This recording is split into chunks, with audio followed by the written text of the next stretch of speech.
UP Bihar के तू जिलावा हिलवाले। ए बाबू बोला हाँ कौन बिरादर हवा बाड़ा तू छवाले। यूपी बिहार के तू जिलावा हिलवाले। अरे कौन बतिया पकड़ेला गुमान बोला करेला गुमान। नहीं के होई खुनावा गोरी जेही के लिखो संविधान।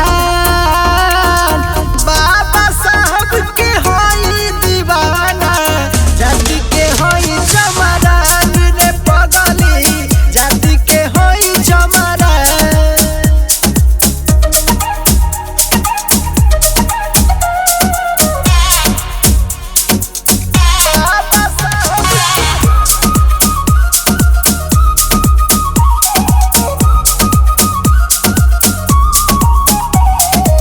चलेला तेज नहीं चाल बाटे धीम के।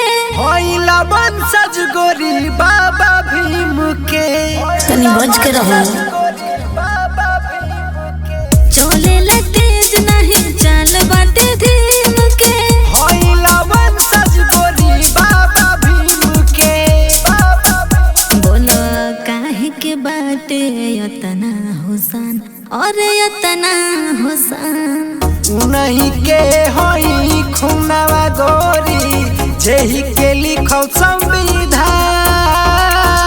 बाबा साहब के होई दीवाना जाति के होई चमरान रे पगली जाति के होई चमरान। बाबा साहब के जाति के होई चमरान।